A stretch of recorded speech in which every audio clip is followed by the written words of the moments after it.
저항 유곰, 용량성 리액턴스 8옴인 어떤 RC 직렬 회로에 전압 V볼트의 교류 전압을 가하면 8A의 전류가 흐른다. 이 회로에서 저항을 제거했을 때 흐르는 전류는 우리가 첫 번째 상황, 즉 저항을 제거하기 전에 우리가 기존 상태에서 한번 해석을 해보도록 하겠습니다. RC 직렬 회로라고 했기 때문에 이렇게 저항과 콘덴서를 직렬로 연결을 해주시고요. 이 상태에서 우리가 알고 있는 값은 저항이 6옴, 그리고 용량성 리액턴스, 즉 XC가 8옴으로 주어진 상황입니다. 그러면 이 상태에서 우리가 임피던스 한번 계산을 해볼게요. 이렇게 직렬 연결된 상태에서 우리가 합성 임피던스 G는 R 플러스 J 오메가 C분의 1입니다. 즉 각각을 우리가 임피던스, 즉 오메 단위로 바꾼 것을 더해주시면 되는 거예요. 그런데 여기서 좀 많이 헷갈려 하시는 게 이 식을 정리할 때 분모 분자의 J를 동시에 곱해도 되겠죠. 그런데 이 상태에서 J제곱은 우리가 마이너스 1입니다. 따라서 이 식이 어떻게 정리되냐면 G는 R 마이너스 J 오메가 C분의 1로 여러분들이 조금 익숙하실 수 있는 공식으로 나타낼 수 있고요. 이때 우리가 오메가 C분의 1을 용량성 리액턴스 XC라고 표현을 합니다. 즉 우리가 임피던스 G는 R 마이너스 J XC가 되는 것입니다. 그래서 우리가 이것을 한번 대입을 해주시면 6 마이너스 J8옴이 되는 거고요. 우리가 이것을 크기로 한번 계산을 해볼게요. 그러면 루트 6의 제곱, 실수부의 제곱 더하기 허수부의 제곱을 해주시면 이게 결국에는 이 안의 값이 100이 나옵니다. 즉 루트 안의 값이 100이 나오기 때문에 우리가 계산을 해주시면 10옴이 되는 것을 알 수 있겠습니다. 우리가 이걸 통해서 지금 임피던스를 계산을 했는데요. 또 주어진 조건이 무엇이냐? 우리가 결국에 이 둘을 합성을 했어요. 합성을 해서 임피던스로 간단하게 표현을 해봤더니 그 크기가 10옴이었습니다. 그때 문제에서 이 교류 V볼트를 가했을 때 전류가 8A가 흘렀다고 했어요. 그럼 우리가 이 식에서 우리가 어떻게 식을 뽑을 수 있냐면 V는 전류 곱하기 임피던스로 나타낼 수 있겠죠. 그런데 이 각각의 대입된 값들을 보시게 되면 전류는 8A, 임피던스는 10옴입니다. 따라서 이 전압은 80V가 가해진 것을 알 수 있겠습니다. 우리가 구한 것은 V는 80V. 근데 이 상태에서 조건을 잘 해석을 했는데 이 회로에서 저항을 제거를 했다고 합니다. 저항만 없어진 거예요. 이것만 사라진 겁니다. 그러면 전압은 역시 여전히 80V가 인가되어 있다고 볼 수 있는 것이고 이 상태에서 흐르는 전류 I를 다시 계산해 주시면요. 이때는 XC밖에 없기 때문에 전류식이 이렇게 됩니다. 제가 I'이라고 작성할게요. 이때 흐르는 전류 I는 우리가 XC분의 전압 V로 구할 수가 있겠습니다.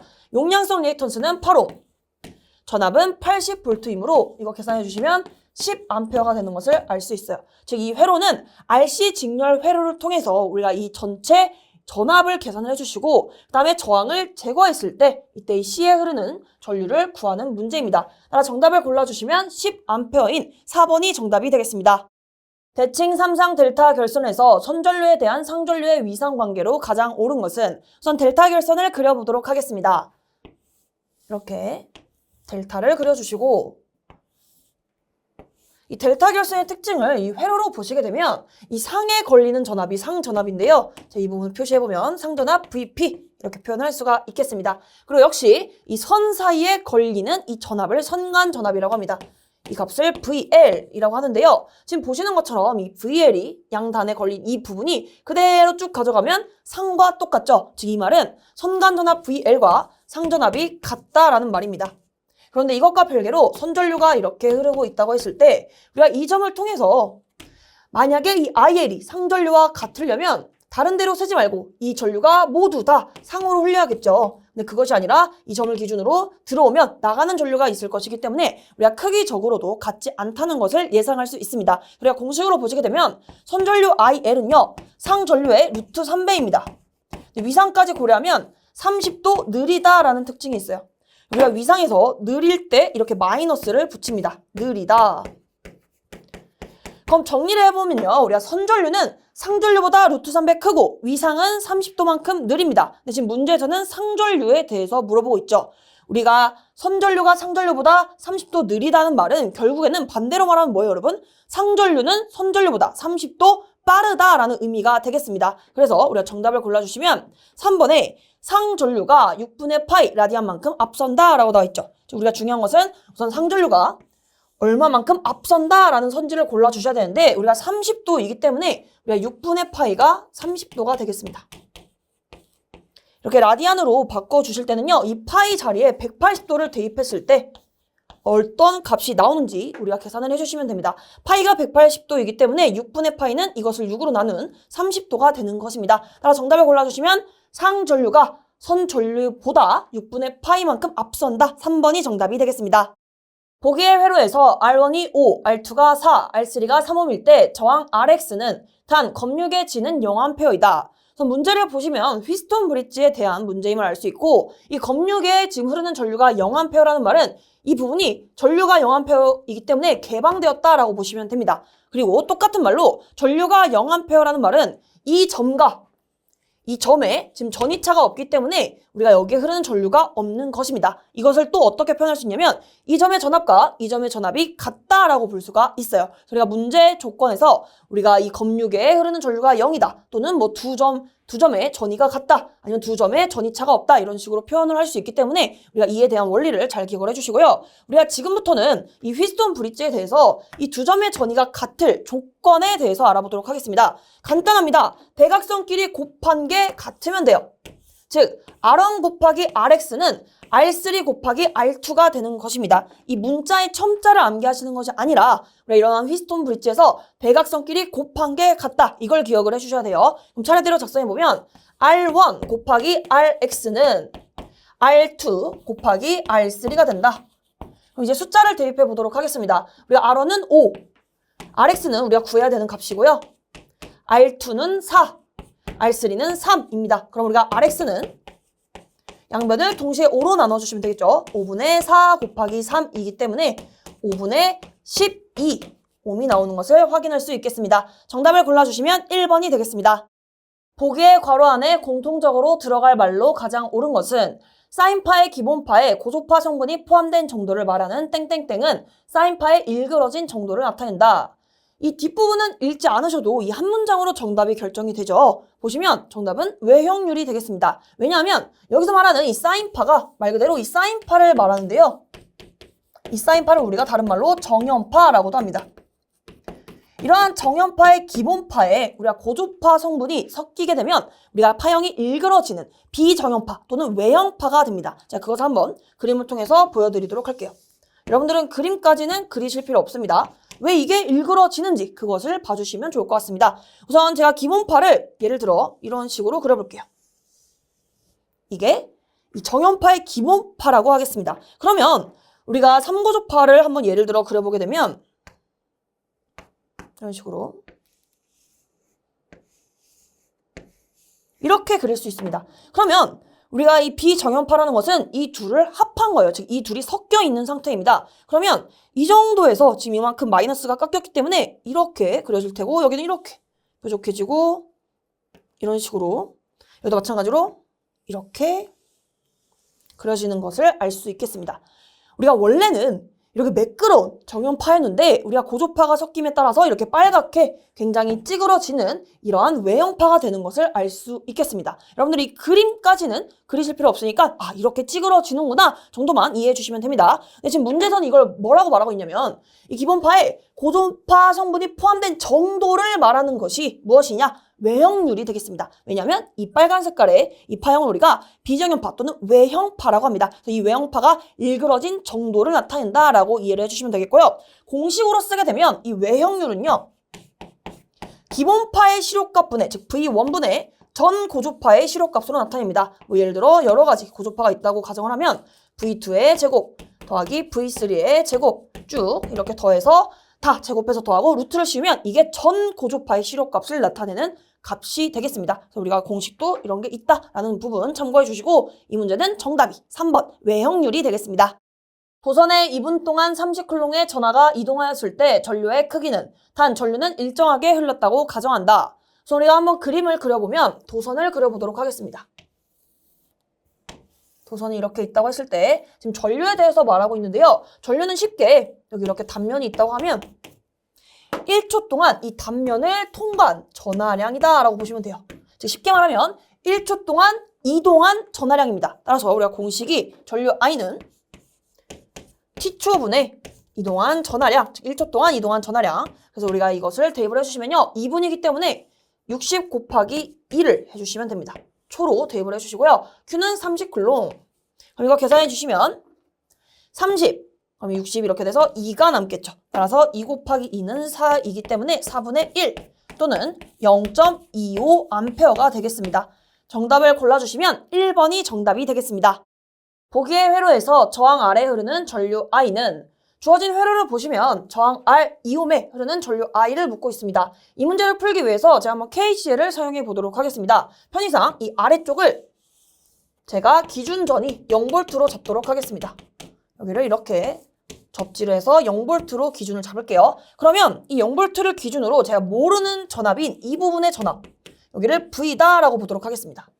그리고 우리가 보시면 이 점에서 KCL을 사용할 텐데요. 우리가 KCL은 이러한 임의의 점에서 들어오는 전류의 합과 나가는 전류의 합이 같다라고 볼 수가 있습니다. 이것을 문제풀이용으로 조금 쉽게 바꿔보면 들어가는 전류를 다 더하는 것도 0이고 또는 나가는 전류를 다 더하는 것도 0입니다. 이때 이 기호는 시그마로 합의 기호예요. 즉 들어가는 전류를 다 더해도 0이고 나가는 전류를 다 더해도 0이다. 그래서 여러분들은 문제풀이 하실 때 KCL을 쓰시게 되면 둘 중 하나 써주시면 되는데 저는 이걸 써보도록 하겠습니다. 즉 제가 임의로 다 나가는 전류의 방향으로 잡아볼 거예요. 보시면 이 점을 기준으로 이렇게 나가는 전류 I1 그리고 이렇게 나가는 전류도 있겠죠? 그럼 I2 역시 오른쪽으로 나가는 전류를 제가 I3로 보도록 하겠습니다. 그러면 이 식에 따라서, 즉 KCL에 따라서 I1 더하기 I2 더하기 I3는 0이 되어야 해요.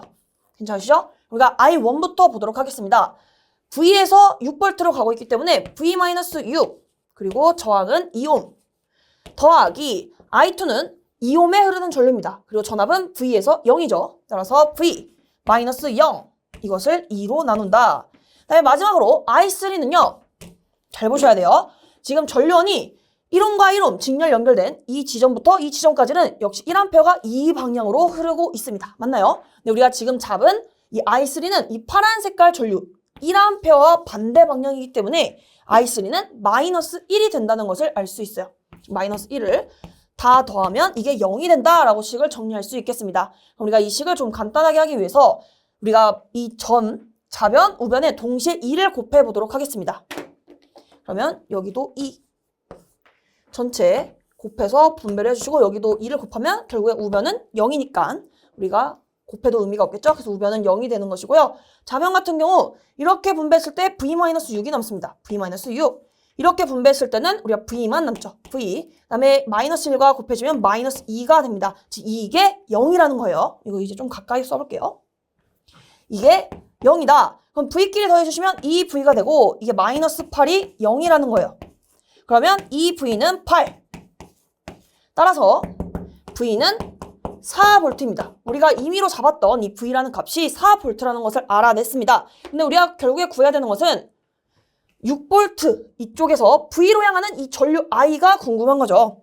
지금 문제에서 주어진 이 전류 방향은 이렇게 I가 주어진 상황입니다. 그렇죠? 그럼 이 I는 6에서 V로 가고 있어요. 따라서 6-V 그 다음에 저항은 2옴이 되겠습니다. 이거 그대로 대입을 해주시면 되겠습니다. 그러면 6-4를 2로 나눈다. 그럼 2분의 2가 되기 때문에 문제에서 요구하는 전류 I는 우리가 1A가 되는 것을 알 수 있겠습니다. 그래서 이 문제는 KCL을 이용을 해서 나가는 전류의 방향을 다 임의로 이렇게 정해놓고 이것들을 다 더해서 0으로 만든 후 이 수식을 정리해 주시면 끝이 납니다. 따라서 정답을 골라주시면 1번이 되겠습니다. 보기의 회로에서 저항 R1, R2에 흐르는 전류가 각각 I1, I2일 때 I2는 2I1이다. 저항 R1과 저항 R2는 우선 문제를 보시면 45V 전원이 인가되어 있고 전체 전류 3A 그것이 이 병렬을 통해서 이 점을 통해서 I1과 I2로 전류가 분배되어서 흐르고 있습니다. 그러면 이러한 I1, I2는 다시 여기서 합해져서 우리가 이 5옴에 갈 때는 다시 전체 전류 3A가 흘러서 다시 되돌아가는 것도 알 수 있겠네요. 그럼 이걸 가지고 한번 문제를 풀어보면 지금 이 R1, R2 양단에 걸린 전압을 제가 V다라고 하겠습니다. 그런데 강사님 이거 굳이 V라고 할 필요 있나요? 45V 아닌가요? 라고 하실 수 있는데요.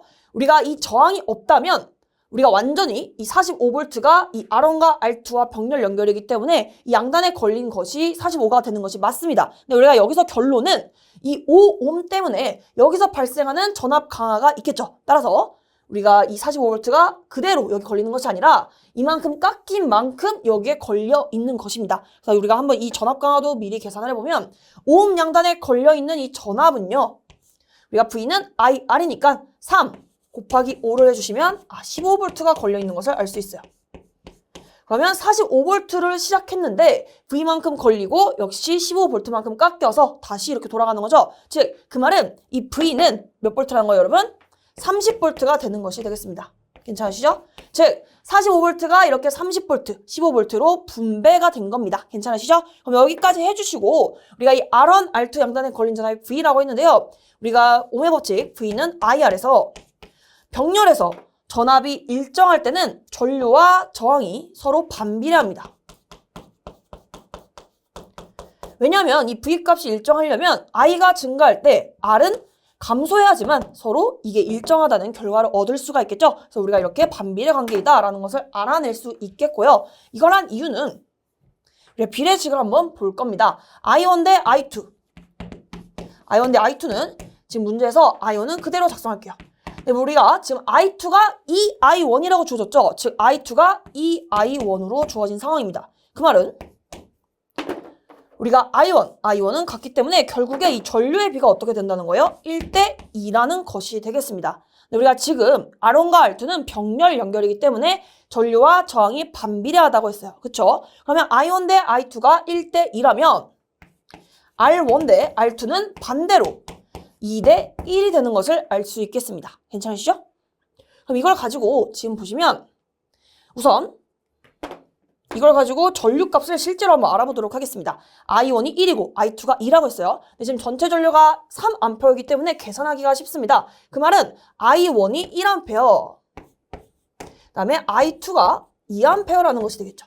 그래야 여기서 더했을 때 3A가 되는 것이기 때문에 이쁘게 1대 2 비율이면 1A 대 2A로 나뉘는 것을 알 수 있겠습니다. 그럼 우리가 이걸 통해서 R1에 흐르는 전류 I1을 식을 작성해보면 R1분의 V죠. 근데 지금 보시면 I1은 1A고 R1은 우리가 이제 구해야 되는 값입니다. R1 분의 V는 우리가 계산을 했어요. 30V. 따라서 우리가 R1은 30옴인 것을 알 수 있겠습니다. 괜찮으시죠? 그럼 우리가 이것만 알아낸다면 이 비율을 우리가 이미 알고 있기 때문에 그대로 푸시면 돼요. 우리가 R1이 R2의 2배입니다. 즉 2대 1이기 때문에 R1이 30옴이면 R2는 그것의 절반인 15옴이 되는 것을 알 수 있겠습니다. 따라서 우리가 보기에서 정답을 골라주시면요. R1은 30, R2는 15인 보기 4번이 정답이 되겠습니다. 건선수가 40회인 코일에 유도되는 자속이 1분 동안 2웨버에서 5웨버로 변했을 때 유도 기전력의 크기는 단 자속의 변화율은 일정하다.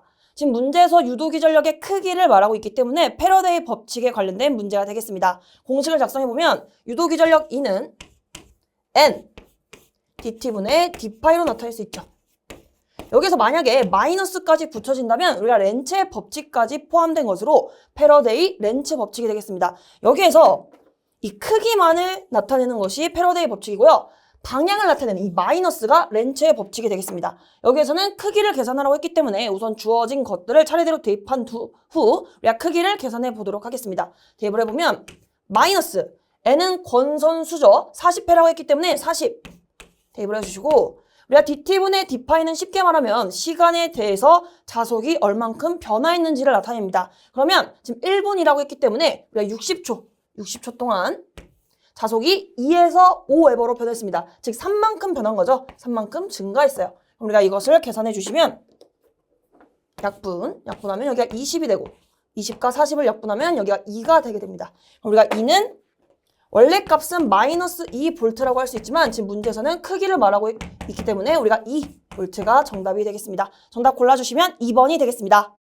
자속 밀도가 2웨버/j 제곱미터인 균일한 자기장 내에 0.5m의 직선 도체를 자기장의 방향과 30도의 각도로 놓은 후 3A의 전류를 흘렸을 때 이 도체가 받는 힘의 크기는 우리가 문제 상황을 한번 그려보도록 하겠습니다. 자속 밀도가 이 방향으로 작용한다고 하고 이 값이 2웨버/제곱미터 였을 때 도체를 이렇게 둔 겁니다.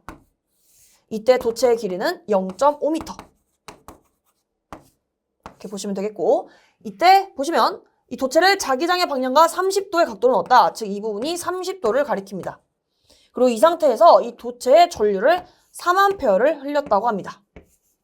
그러면 이 도체가 받는 힘은 무엇이냐? 지금 이렇게 그려지는 것처럼 이러한 자개 내에 도체를 놓고 도체의 전류를 흘리게 되면 이 도체는 힘을 받습니다. 이때 이 힘은 전자력이 되겠는데요. 이 전자력 공식 F는 I 크로스 B의 도체의 길이 L을 곱해주시면 됩니다. I는 전류, B는 자석밀도, L은 도체의 길이를 나타내고 이때 크로스는 단순히 곱하는 게 아니라 우리가 외적을 가리킵니다. 따라서 전류와 자석밀도에 우리가 외적을 한 값은 I, B, 사인 세타가 됩니다. 여기에 도체의 길이 L을 곱해주시는 거죠. 그래서 아마 친숙한 공식은 이 순서를 바꾼 형태일 겁니다. 즉 사인 세타를 뒤로 보내게 되면 B, I, L, 사인 세타 역시 같은 공식이 되겠습니다. 저는 이 공식에다가 한번 차례대로 대입을 해보도록 할게요.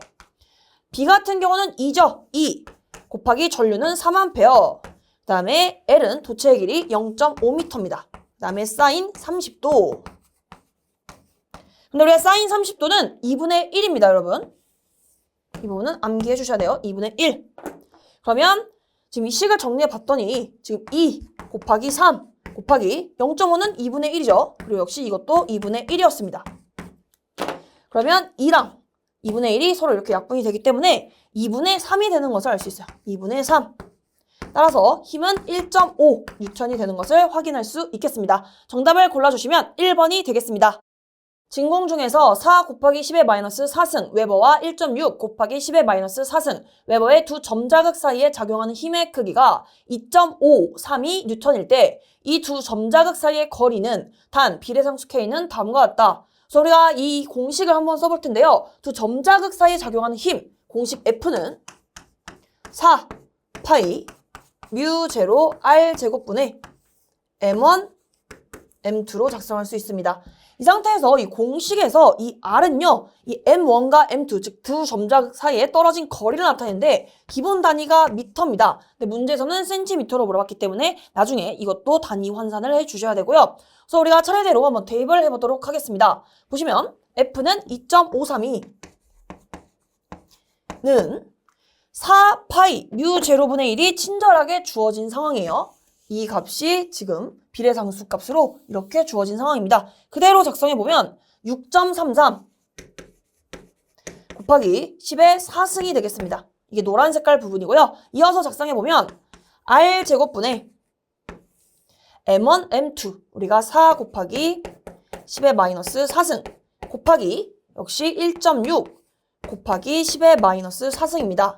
우리가 이걸 사실상 계산기로 사용하면 굉장히 빠르게 계산할 수 있지만 지금 보시면 소수점이 많기 때문에 손 계산이 좀 까다로운 형태입니다. 이럴 때는요, 우리가 대략적인 값을 구하기 위해서 우리가 계속 조금 간단하게 나타내는 방법이 필요해요. 한번 알려드리면 R제곱에 대해서 나타내 보도록 하겠습니다. 그러면 R제곱은 쭉 보셨을 때 얘가 올라가고 얘는 내려오겠죠. 따라서 우리가 분모에는 2.532 오는 것을 알 수 있고 여기에서 10의 4승과 10의 마이너스 4승은 서로 우리가 이렇게 사라집니다. 그쵸? 그러면 6.33 곱하기 4 곱하기 1.6인데요. 이거 해주시면 6.4 정도가 나옵니다. 6.4 그리고 곱하기 10의 마이너스 4승. 그러면 제가 좀 계산을 간단하게 하기 위해서 어떻게 할 거냐면 제가 이 부분을 이것도 대략적으로 6.49 이것도 6.4죠. 즉 제가 이 값들을 대략적으로 6이라고 보도록 하겠습니다. 계산을 빨리 하기 위함입니다. 보시면 그리고 여기도 10의 4승을 분모 분자에 곱해볼게요. 그러면 이 부분은 사라질 테고 여기는 만을 곱하게 되면 이렇게 만을 곱했을 때 25,320이 나오게 됩니다. 그래서 제가 이 식을 대략적으로 뭐랑 같다라고 할 거냐면 분자는 6의 제곱으로 표현을 할 거고요. 분모 같은 경우는 이렇게 볼 겁니다. 우리가 보시면 50의 제곱이 뭐죠, 여러분? 50의 제곱이 25에 공을 2개 붙인 거지. 2,500입니다. 근데 지금 문제는 여기에 거의 10을 더 곱해야지만 좀 비슷한 수치가 나오고 있죠. 즉 우리가 50 제곱에 10을 곱한 것은 우리가 25,000이고 이 값은 지금 분모에 나와 있는 25,000 320과 거의 같기 때문에 25,000으로 둘 겁니다. 즉 이걸로 표현을 해볼 거예요. 분모를. 그러면 50 제곱 곱하기 10입니다. 우리가 결국에 r을 구하려면 이 부분의 양변에 루트를 씌워주셔야겠죠. 따라서 r은 루트 씌워주고 50 제곱 곱하기 10분의 6의 제곱 이렇게 되기 때문에 우리가 이 제곱과 루트가 만나면 서로 벗겨집니다. 즉 우리가 56은 그대로 루트 밖을 나올 수 있어요. 50분의 6으로 나올 수가 있게 되고요. 남는 것은 10이죠. 즉 루트 10분의 1인데요. 이것도 마지막으로 한번 계산 스킬을 써서 어떻게 표현할 거냐면 우리가 루트 10은 뭐랑 가깝죠, 여러분? 루트 9와 같습니다. 그렇죠? 거의 같죠? 가까운 것을 알 수 있고 루트 9는 루트 3의 제곱이기 때문에 3입니다. 그래서 우리가 이 루트 10을 제가 3으로 한번 간단하게 표현을 해볼게요. 그러면 이거를 3으로 표현하게 된다면 이 값이 이렇게 바뀌겠죠. 3. 그럼 이 상태에서 우리가 3, 6을 약분해서 2가 되고 이 값을 보시면 지금 50분의 2가 되기 때문에 결국에는 100분의 4죠. 100분의 4. 그래서 우리가 계산해 주시면 R이 0.04m가 나오는 것을 알 수 있어요. 대신 문제에서는 지금 센티미터로 물어봤기 때문에 거기에 100을 곱해주시면 4cm가 정답인 것을 알 수 있겠습니다. 이렇게 2번을 골라주시면 되는데요. 이 문제 같은 경우는 역시 계산기를 사용하면 편하겠지만 우리가 손으로 계산해야 되기 때문에 이러한 부분들을 간략하게 하는 이러한 센스가 필요합니다. 6.33, 6.4는 대략적으로 6과 비슷하기 때문에 6으로 간단하게 나타내고 25,320은 제가 이렇게 표현을 했습니다. 최대한 좀 뭔가 계산하기 쉽게끔 딱 떨어지는 숫자로 이렇게 표현을 해서 루트를 씌워서 이렇게 벗겨서 해봤더니 문제에서 요구하고 있는 4cm가 나온 것을 확인할 수 있겠습니다. 이 부분은 계산을 한번 여러 번 하시다 보면 이렇게 간략하게 하시는 것을 충분히 하실 수 있기 때문에 한번 도전해 주시면 좋을 것 같습니다. 정답을 골라주시면 2번이 되겠습니다. RL 직렬회로에서 순시전압 VT가 다음과 같고 순시전력 IT가 다음과 같을 때 이에 위상차에 해당하는 시간이 360분의 1초일 때 임피던스 G5는 우리가 이 문제를 해석을 해보면 위상차에 해당하는 시간이 360분의 1초이다 라는 특이한 조건이 주어졌기 때문에 이걸 통해서 위상차를 먼저 계산을 해볼 겁니다. 우리가 위상차 세타는 우리가 오메가 t로 계산할 수가 있게 되고요. 오메가는 문제에서 주어져 있습니다. 보시면 사인 오메가 t 플러스 세타 1 여기도 마찬가지로 사인 오메가 t 플러스 세타 2의 꼴로 주어져 있는 것으로 보아 오메가가 120파이임을 알 수 있겠습니다. 그리고 문제에서 주어진 조건은 이 위상차에 해당하는 시간 t를 주어진 것입니다. 여기에 360분의 1을 대입을 해주시면 돼요. 그러면 120, 360 이렇게 약분을 해주시면 3이 남겠고요. 그러면 3분의 파이가 되겠습니다.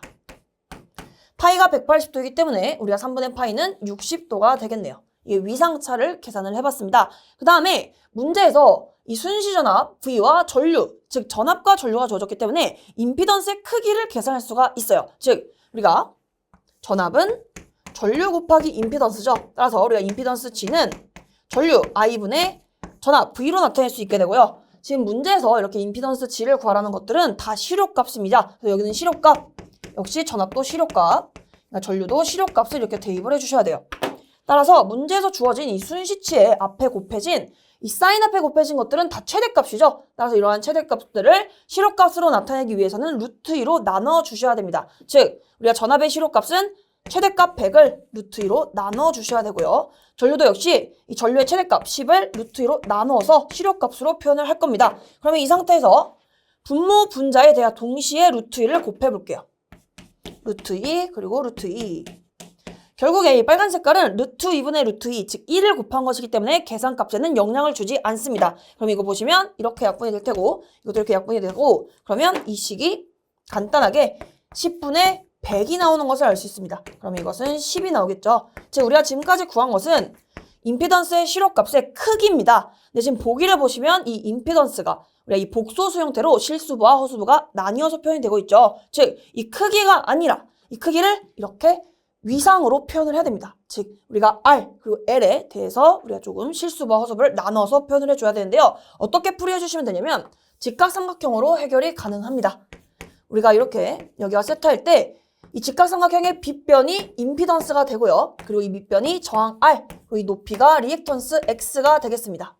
이의 관계를 통해서 우리가 저항 R은 임피던스의 코사인 세타를 곱한 것이고요. 우리가 X, 즉 리액턴스 같은 경우는 임피던스의 사인 세타를 곱하면 됩니다. 이걸 통해서 이 각각의 이 크기 값들은 이미 10인 것을 알고 있고 우리가 이 세타가 60도인 것을 알고 있습니다. 그래서 우리가 그대로 대입을 해주시면 돼요. 보시면 10 곱하기 코사인 60도입니다. 그러면 코사인 60도는 2분의 1이죠. 따라서 이 R 값이 우리가 몇이 나오냐면 5가 됩니다. R은 5. 제가 이렇게 구한 값들은 이렇게 동그라미를 쳐볼게요.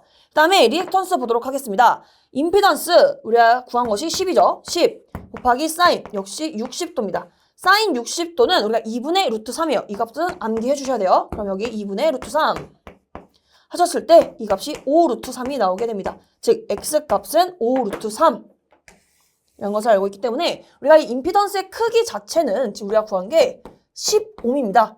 근데 이것을 실수부와 허수부에 우리가 만약에 평면에 나타냈을 때는 우리가 가로로는 즉 우리가 실수 쪽으로는 5만큼 가고 우리가 이 세로축으로는 5 루트 3만큼 가라는 것이 돼요. 즉 우리가 이게 좌표평면이라고 했을 때 이게 실수부고 이게 허수부를 나타낸다고 했을 때 예를 들어 이게 원점이다 라고 표현하겠습니다. 그러면 이 G는요 우리가 오른쪽으로 즉 실수부만큼은 R만큼 가고 우리가 허수부 쪽으로는 이만큼 직각으로 위로 간 것이 이 임피던스를 가리킨다는 것이 되겠습니다. 이 부분은 모르셔도 됩니다. 결국 우리는 지금 실수부와 허수부로 각각 계산했기 때문에 이걸 한꺼번에 작성을 해주시면 이 임피던스는 저항은 5 그리고 지금 RL이죠. RL이기 때문에 우리가 플러스 J가 됩니다. 플러스 J 5 루트 3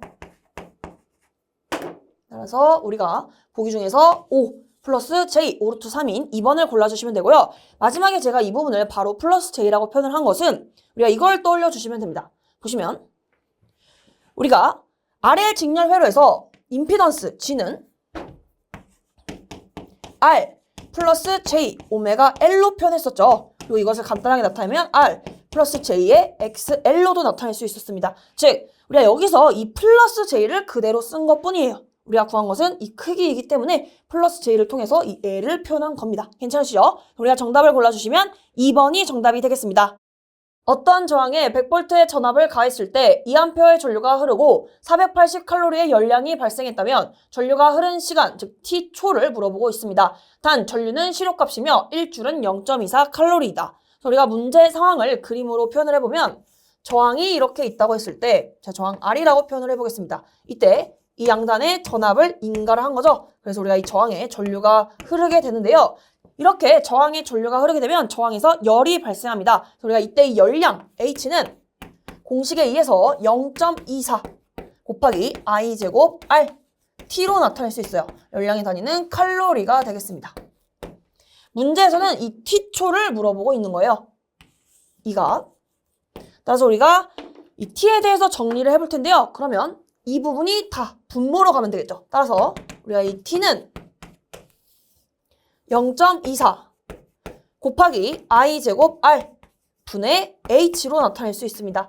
지금 문제에서 열량 주어졌고요. 전류도 주어졌고 저항이 안 주어졌습니다. 우리가 이 저항을 어디서 구하냐? 지금 문제에서 전압과 전류는 주어졌어요. 따라서 구할 수가 있겠죠? 오음의 법칙을 이용할 겁니다. V는 100V, 전류는 2A가 주어졌어요. 우리가 이걸 통해서 우리가 쉽게 보시면 오음의 법칙에 따라서 V는 IR이죠, 여러분.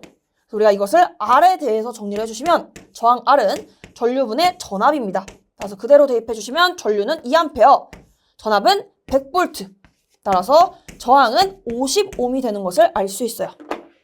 우리가 그래서 이 식에 필요한 것들은 다 계산을 했습니다. 우리 차례대로 대입을 해볼 텐데요.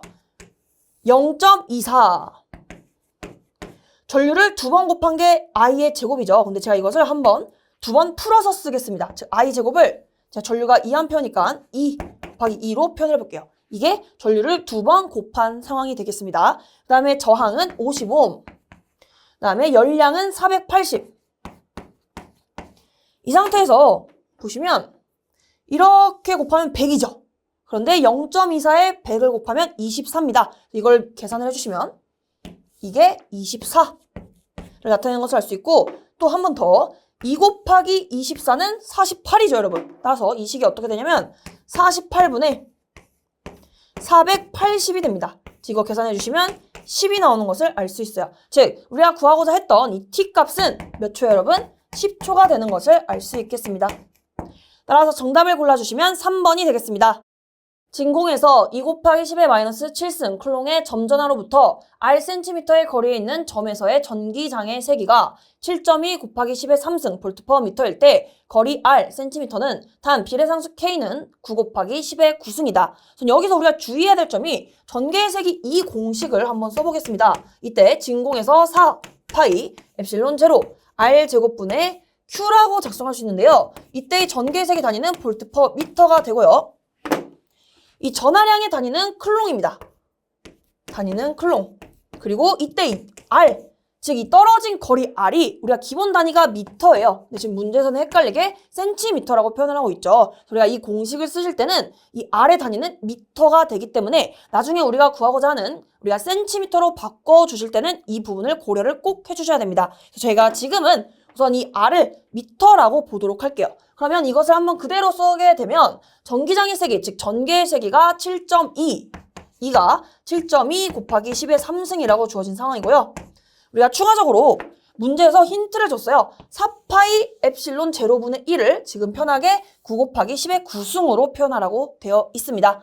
우리가 이것을 한번 공식을 이쁘게 써보면 9 곱하기 10의 9승 곱하기 R제곱분의 Q로 나타낼 수가 있어요. 우리가 이 두 번째 식을 이용을 해서 한번 식을 간단하게 계산을 해보도록 하겠습니다. 그럼 이 부분을 그대로 쓰게 되면요. 9 곱하기 10의 9승 곱하기 우리가 R은 모르죠. 따라서 R제곱이다 라고 표현을 하겠고 Q 값은 문제에서 2 곱하기 10의 마이너스 7승으로 주어진 상황입니다. 그래서 우리가 이걸 한번 비교를 해보면 자 여기서 10의 9승, 10의 마이너스 7승 이렇게 계산해 주시면 남는 게 10의 제곱이죠. 10의 2승 남는 것을 알 수 있겠습니다. 그리고 우리가 양변을 동시에 100으로 나눠볼게요. 즉 10의 제곱으로 나눠주시면 여기는 10만 남습니다. 그렇죠? 그런데 7.2에 10을 곱하면 72가 되겠네요. 우리가 이 식을 정리해 봤을 때 72는 우변에 남는 것은 9, 그 다음에 2 이렇게 나와 있는 것을 알 수 있네요. 그럼 9 곱하기 2 그리고 분모에는 R제곱이 되겠습니다. 거의 다 했습니다, 여러분. 그럼 우리가 R제곱은 자리 바꿔주시면 되겠죠? 72분의 우리가 18이 되는 것을 알 수 있고요. 이거 약분해 주시면 차례대로 우리가 뭐 2로 약분해 보겠습니다. 그러면 여기가 9, 여기 2로 약분하면 36 되는 것을 알 수 있고 한 번 더 9로 약분해 주시면 9, 여기는 4가 남습니다. 즉 R제곱이 지금 4분의 1이라는 거예요. 4분의 1은 2분의 1의 전체 제곱이죠. 이것이 R제곱이라는 말은 결국에는 R은 2분의 1 미터가 되는 것이고요. 2분의 1 미터는 0.5 미터를 의미합니다. 괜찮으시죠? 우리가 지금 문제에서는 센티미터를 물어보고 있기 때문에 R이 0.5 미터라면 센티미터는 우리가 공을 2번, 즉 100을 곱해 주시면 되겠죠? 그럼 우리가 50 센티미터가 정답이 되는 것을 확인할 수 있겠습니다. 괜찮으시죠? 따라서 정답을 골라주시면 R은 50cm가 되겠습니다. 정답은 2번이 되겠습니다. 보기와 같이 콘덴서 C1이 2, C2가 2, C3가 2, C4가 3 마이크로페럿을 연결하고 전압 V가 90V를 인가하였을 때 콘덴서 C2에 축적되는 에너지는 우리가 이렇게 콘덴서에 축적되는 에너지 공식을 한번 작성해보면 W는 2분의 1 CV의 제곱이 되겠습니다. 이때 단위는 줄이 되겠고요. 문제에서는 이 콘덴서 C2에 축적되는 에너지를 물어봤기 때문에 이 C2에 이 정정 용량 값이 들어가야 되고 전압 역시 C2 양단에 걸린 전압이 들어가야 됩니다. 이해되시죠? 우리가 이걸 가지고 한번 회로를 해석해 보도록 하겠습니다. C1, C2, C3가 다 병렬로 연결되어 있는데 다 값이 2가 되는 것을 알 수 있습니다. 우리가 콘덴서의 병렬 연결 시 우리가 이 값들을 합성을 하게 되면 단순히 더해 주시면 되겠죠. 따라서 이 회로를 좀 더 간단하게 표현을 해보도록 하겠습니다. 그러면 이 병렬로 연결된 부분을 제가 합성해서 이렇게 하나로 표현을 하고 옆에는 C4를 그대로 작성을 해보도록 하겠습니다. 그럼 여기를 제 편의상 합성했기 때문에 CT라고 작성을 해볼게요. 그럼 이 상태에서 우리가 이 합성한 병렬로 합성한 정정 용량 값은 이 값들을 다 더하면 되죠. 즉 여기는 6 마이크로페럿이 됩니다. C4는 그대로 3 마이크로페럿이 돼요. 자, 아시죠? 이때 지금 이 CT와 C4는 직렬 연결입니다. 우리가 직렬 연결 시 우리가 직렬일 때는 전류가 일정한 것처럼 전하량 역시 일정하다고 볼 수가 있습니다. 왜냐하면 우리가 전류의 개념 자체가 1초 동안 이동한 전하량을 나타내기 때문에 전류가 일정하면 전하량도 일정한 겁니다. 그래서 우리가 한번 식을 작성해 보면 우리가 Q는 즉 전하량 Q는 CV라는 식이 있었죠. 그런데 이 상태에서 직렬이기 때문에 Q가 일정해요. 그 말은 C와 V가 서로 반비례하다는 것을 알아낼 수 있습니다. 그쵸?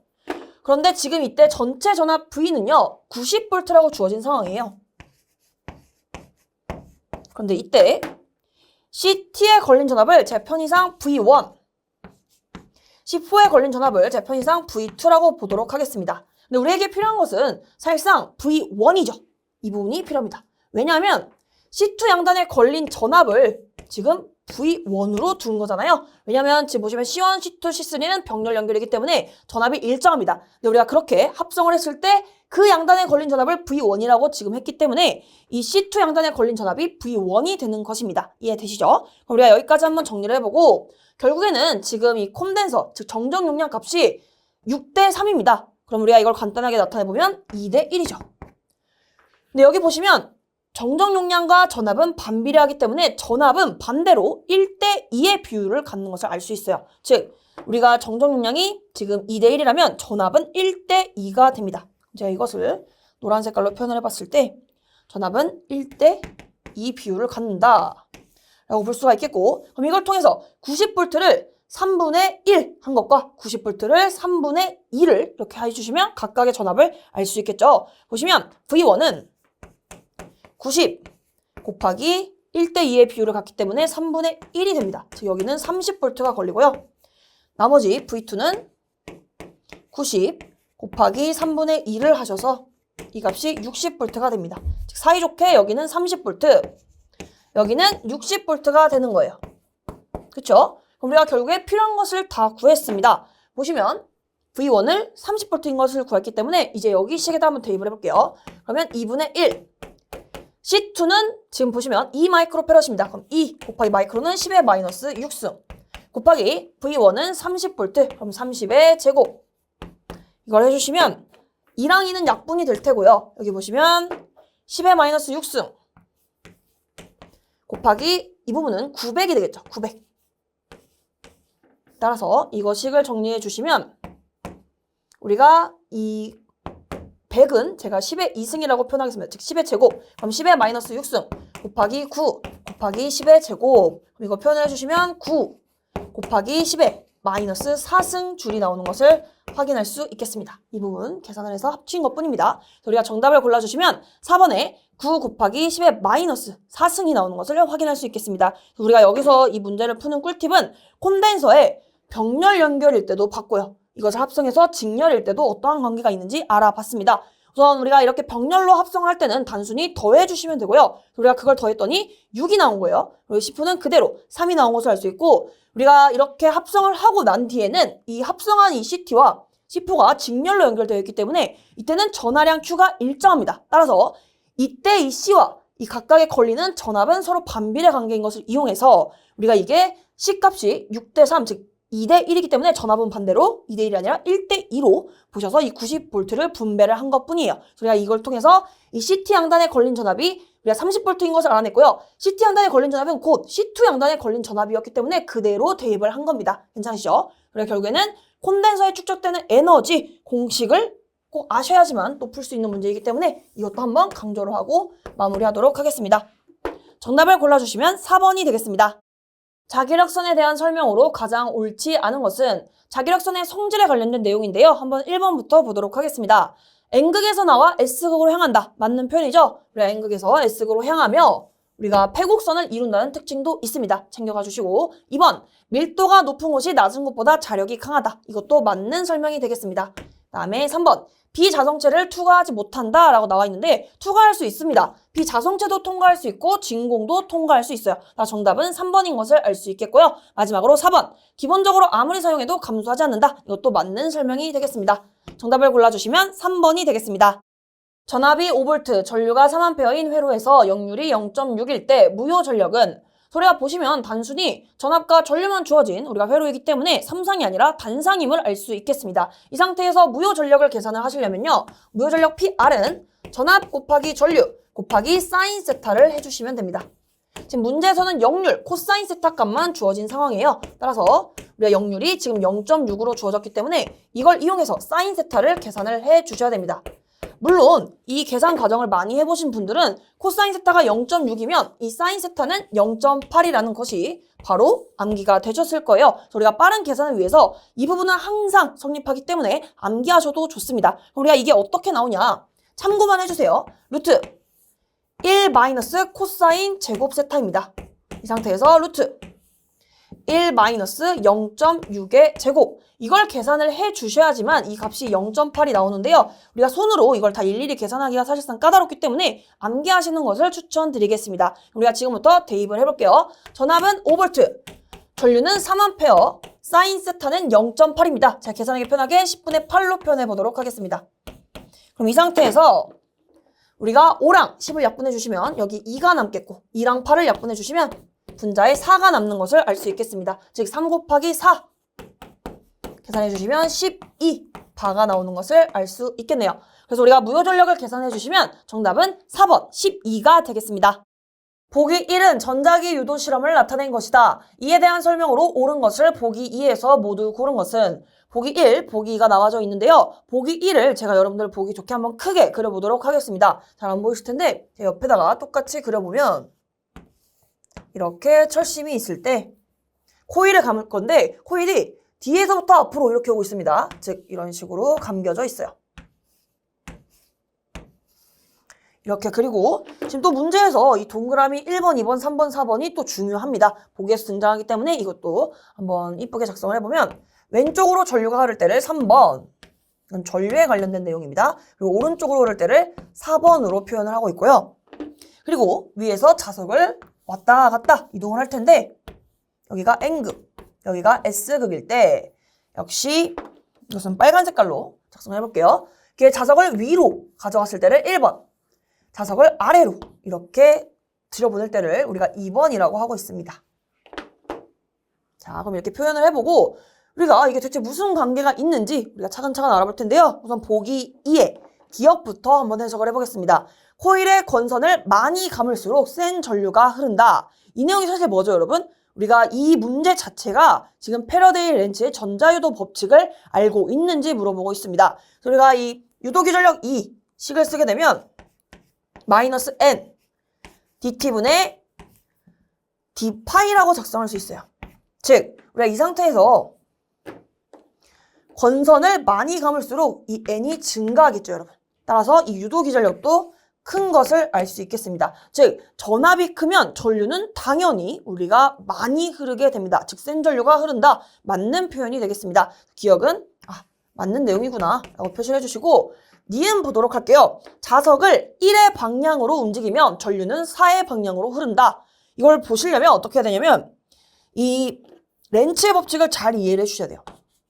우리가 이 해당 공식에서 NDT분의 D파이는 유도기전력의 크기를 나타내죠. 즉 패러데이 법칙과 관련이 있고 이 마이너스는 유도기전력의 방향을 나타내는 렌츠의 법칙과 관련이 있습니다. 이 렌츠의 법칙은 자속의 증감을 방해하는 방향으로 이 유도기전력의 방향이 결정된다는 거예요. 그럼 이 자속의 증감을 방해한다는 의미가 무엇이냐? 쉽게 생각해 주시면 우리가 청개구리를 떠올려 주시면 됩니다. 즉 우리가 누군가는 하자라고 했을 때 나는 그거 안 할 거야 하는 것처럼 똑같습니다. 청개구리로 접근을 할 건데 자석을 1번의 방향으로 움직이면 즉 자석을 위로 가져갔을 때 우리가 N극에서 계속 이렇게 자석이 나오고 있을 거예요. 그렇죠?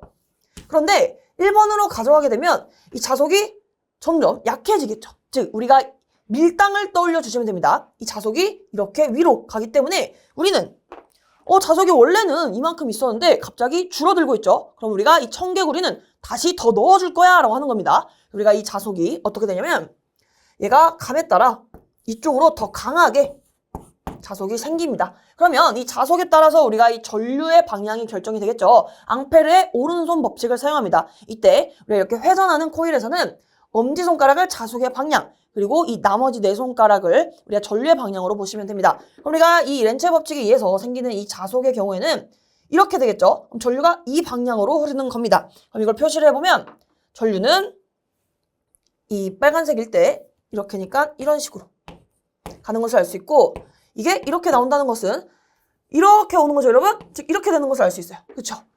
왼쪽에서 오른쪽으로 들어와야 이게 이렇게 빙글빙글빙글 돌아서 이렇게 나오는 거죠. 따라서 우리가 1번일 때는 전류의 방향이 지금 여기서 뭐랑 같아요, 여러분? 4번과 같은 것을 알 수 있습니다. 그래서 우리가 이 1번과 짝꿍은 우리가 한번 작성을 해보면 1번과 짝꿍은 4번이다 라고 작성할 수가 있겠네요. 그럼 여기 1번의 방향으로 움직이면 전류는 4번의 방향으로 흐른다. 이것도 맞는 설명이 되겠죠. 그러면 한번 우리가 좀 헷갈릴 수 있으니까 2번의 경우도 한번 보도록 하겠습니다.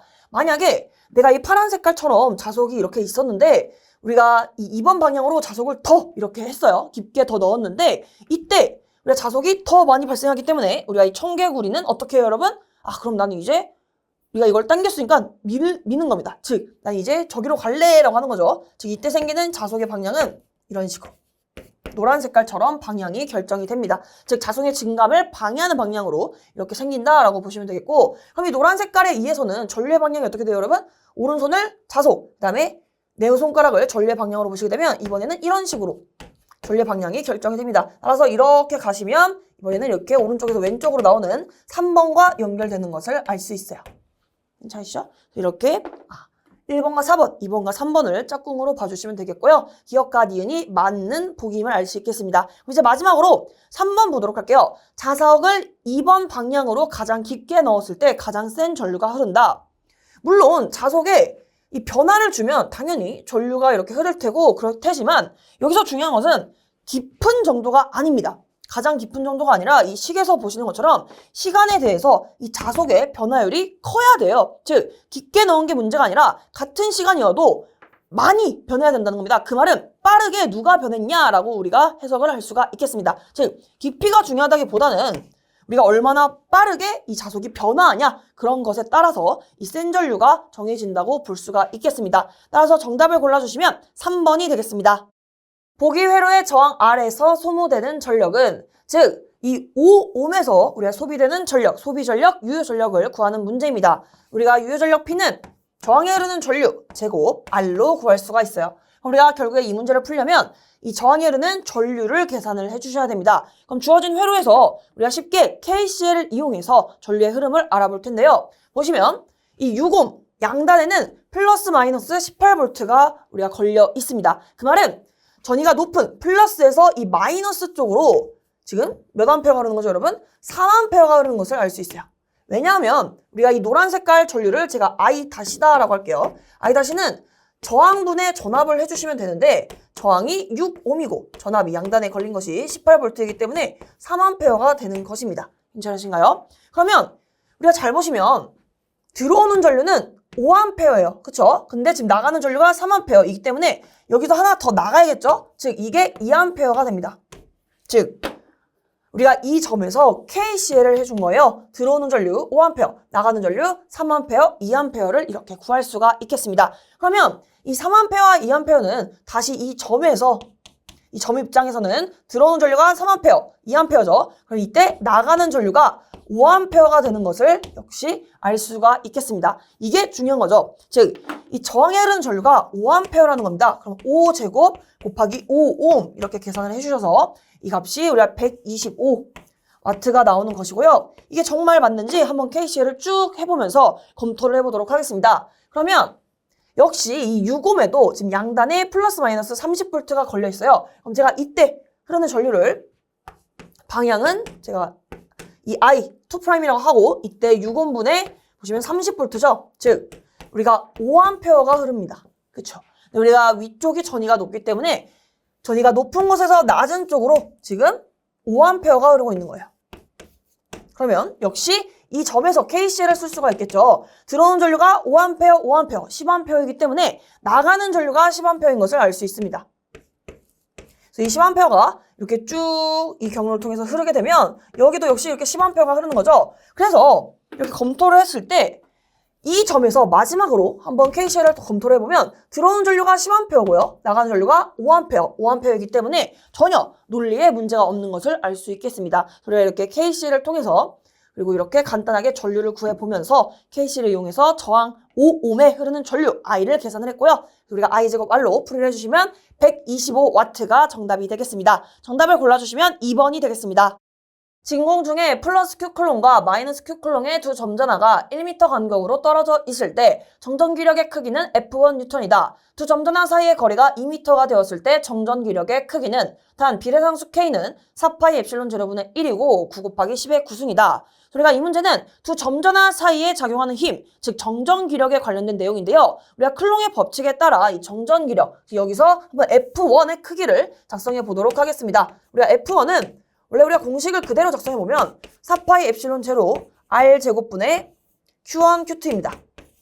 즉 두 점전화의 전하량, 그리고 이 부분은 R은 이 두 점전화가 떨어진 거리를 가리키겠습니다. 우리가 그대로 대입을 해주시면 4파이 엡실론 제로분의 1이 지금 9 곱하기 10의 9승이라고 나왔죠? 이게 주어지지 않더라도 암기해 주시는 게 좋습니다. 이것을 우리가 공식으로 9 곱하기 10의 9승 곱하기 R 제곱분의 Q1, Q2라고도 작성할 수가 있게 되고요. 이 상태에서 F1을 한번 대입을 해보면 9 곱하기 10의 9승 그 다음에 떨어진 거리, 즉 R이 1입니다. 그럼 1제곱분의 지금 Q1도 플러스 Q쿨롱, Q2가 마이너스 Q쿨롱인데 사실상 이 정전기력은 크기이기 때문에 두 점전화의 플러스 마이너스 부호를 신경 쓰지 않고 크기만 대입합니다. 즉 여기에 다 Q를 대입해 주시면 이게 Q제곱이 되는 것이 되겠습니다. 이게 F1을 가리켜요. 그럼 결국에는 1의 제곱은 1이기 때문에 우리가 결국에 F1은 뭐가 되죠, 여러분? 9 곱하기 10의 9승 Q의 제곱이 되겠습니다. 괜찮으시죠? 우리가 이어서 문제에서 말하고 있는 우리가 이 두 점전화 사이의 거리가 2m가 되었을 때 한번 보도록 하겠습니다. 이때 정전기력을 제가 F2라고 한번 이름을 지어볼게요. 우리가 F2는 9 곱하기 10의 9승 곱하기 R이 2가 되는 거죠. 따라서 2제곱분의 역시 점전화는 그대로 우리가 Q 두 번 곱하면 되니까 Q제곱이 되겠습니다. 괜찮으신가요? 그러면 우리가 여기에서 뭐라고 했죠? 9 곱하기 10의 9승 Q제곱이 F1이라고 했어요. 그쵸? 그래서 이게 F1을 가리킵니다. 따라서 이 F2는요. 2의 제곱이 4이기 때문에 4분의 1 곱하기 F1으로 정리할 수가 있어요. 그래서 우리가 문제에서 요구하고 있는 두 점전화 사이의 거리가 2m가 되었을 때 그 정전기력 F2의 크기는 F1의 4분의 1배인 것을 알 수 있겠습니다. 따라 정답을 골라주시면 1번의 4분의 1 F1이 정답이 되겠습니다. 같은 인덕터 L 4개를 직렬로 연결한 회로에 10A의 전류가 공급되었을 때 합성 인덕턴스에 저장되는 에너지가 1000mJ이다. 이때 인덕터 L 한 개의 자기 인덕턴스 mH는 단 인덕터 간에 서로 자속의 영향을 받지 않는다. 우리가 처음에 주어진 이 직렬로 연결된 회로를 그려보게 되면 4개가 직렬로 연결되어 있다고 했습니다. 간단하게 이렇게 표현을 해보고 L이 있다고 했을 때 이때 이 직렬에서 흐른 전류가 10A라고 주어진 상황인데요. 이것을 간단하게 표현하기 위해 합성 인덕턴스 하나로 표현을 한 겁니다. 즉 우리가 이렇게 직렬로 연결되었을 때는 단순히 더해서 합성을 할 수가 있겠습니다. 그러면 이 합성 인덕턴스를 L-라고 했을 때 이 값은 이걸 다 더한 4L이 되는 것을 알 수 있어요. 괜찮으시죠? 여전히 우리가 다 직렬로 연결된 것이고 이때 흐른 전류는 10A로 동일합니다. 그럼 이 상태에서 문제에서 주어진 조건, 합성 인덕턴스에 저장되는 에너지가 주어졌어요. 따라서 우리가 이것처럼 이렇게 이 L에 저장되는 에너지 공식을 쓰게 되면요. 에너지 W는 2분의 1 LI의 제곱입니다. 단위는 줄. 이 에너지는요. L에 저장되는 에너지예요. 근데 여기서는 L-로 제가 한번 바꿔보도록 하겠습니다. 그러면 이 합성 인덕턴스에 저장되는 에너지로 바꿀 수가 있는 것이죠. 근데 지금 이 값이 지금 1000 밀리줄, 즉 10의 마이너스 3승 줄로 지금 조건이 주어진 상황입니다. 괜찮으시죠? 그럼 이에 대해서 우리가 알고 있는 값들을 대입을 해주시면 우리가 좌변에는 2분의 1 곱하기 L-를 제가 4L로 표현을 해보겠습니다. 4L 그 다음에 전류는 10A니까 10의 제곱은 지금 1000 곱하기 10의 마이너스 3승인 것을 알 수 있겠습니다. 한번 식을 좀 정리를 해보면 1000 곱하기 1000분의 1이죠. 그럼 이 부분은 사실상 우리가 약분이 돼서 1이 되는 것을 알 수 있겠습니다. 그리고 2와 4도 약분이 돼서 2가 남는 것을 알 수 있겠네요. 그러면 우리가 정리를 해봤을 때 2L 곱하기 10의 제곱, 즉 100이죠? 100은 1이 되기 때문에 L은 이거 곱하면 200이죠? 그러면 우리가 동시에 200으로 나눴을 때 200분의 1입니다. 그러면 이 L값을 우리가 단위 환산을 위해서 위에다 한번 작성해 볼게요. 200분의 1. 여기까지는 단위가 기본 단위인 헨리입니다. 근데 지금 문제에서는 미리 헨리로 물어보고 있어요. 그리고 이때 이 L은 우리가 미리 4L로 대입을 했기 때문에 여기서 가리키는 이 L을 지칭하는 것이 맞습니다. 헷갈리지 마시고 우선 이 200분의 1을 우리가 식을 좀 바꿔보면 2분의 1, 계산하기 좋게 2분의 1 곱하기 제가 100분의 1이라고 표현해 볼게요. 그럼 이 100분의 1이라는 것은 2분의 1 곱하기 10의 마이너스 2승으로 볼 수가 있겠고요. 이 상태에서 우리가 밀리로 일부러 바꾸기 위해서 인위적으로 제가 곱하기 10의 3승 그리고 10의 마이너스 3승을 곱해보도록 하겠습니다. 사실상 이렇게 빨갛게 곱해진 것은 곱했을 때 1을 곱한 것이기 때문에 계산값이 바뀌는 게 아닙니다. 그럼 이 상태에서 우리 어떻게 할 거냐면 10의 마이너스 3승을 밀리로 바꿔줄 거예요. 그럼 이 나머지만 계산을 해주시면 되겠죠? 그러면 보시면 이렇게 10의 마이너스 2승, 10의 3승 곱해주시면 이게 10이 됩니다. 그렇죠? 그러면 2분의 1 곱하기 10은 약분해서 5가 남는 것을 알 수 있겠습니다. 그러면 그 결과 우리가 L은 5mm 헨리가 되는 것을 구할 수가 있겠네요. 따라서 정답을 골라주시면 1번이 되겠습니다.